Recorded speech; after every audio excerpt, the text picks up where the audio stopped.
নমস্কার, কেমন আছেন সবাই? আশা করছি সবাই ভালো আছেন, সুস্থ আছেন।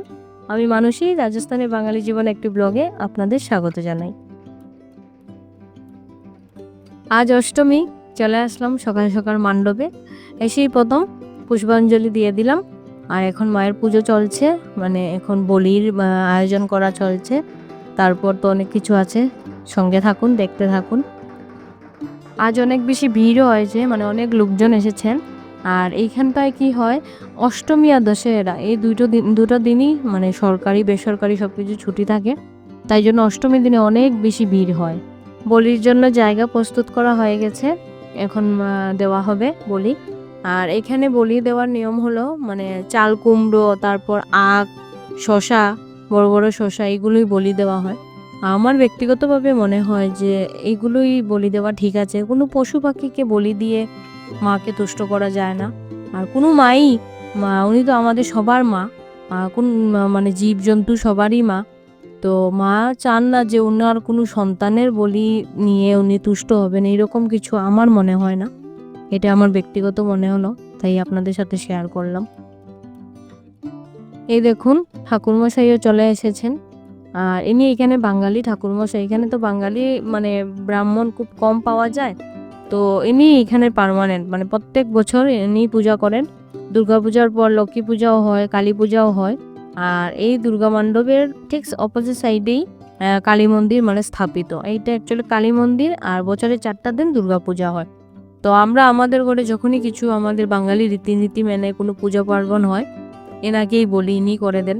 অনেকেরই করান ইনি, অনেকের বিয়েও করিয়ে দিয়েছেন, মানে অনেক হয় না ওই গোটকি টাইপের, ওইগুলোও করেন।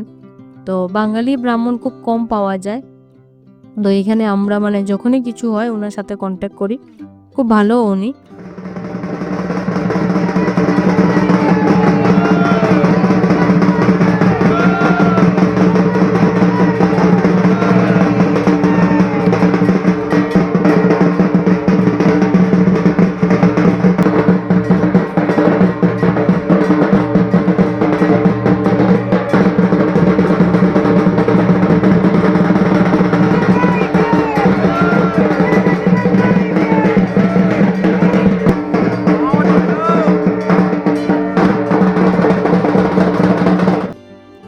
এখন বলির সব কিছু হয়ে গেছে, বলি টলি হয়ে গেছে, এখন মায়ের পুজো হবে। আর আজকে যেহেতু অষ্টমী, তো এখন সন্ধি পূজার আয়োজন চলছে।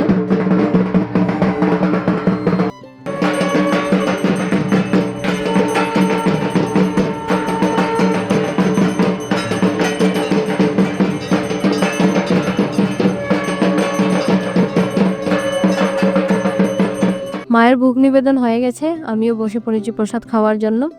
আজকের মেনুতে ছিল ফ্রাইড রাইস, গোবি আলু পনিরের তরকারি, তারপর পায়েস, মিষ্টি, টক, পাঁপড়। আমার পুজো তো বেশ ভালোভাবেই কাটছে।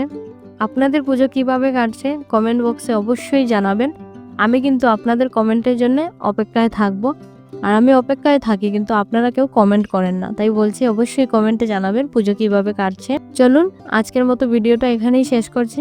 ভিডিওটি ভালো লাগলে অবশ্যই লাইক কমেন্ট করবেন, চ্যানেলটি সাবস্ক্রাইব করে পাশে থাকার অনুরোধ রইল।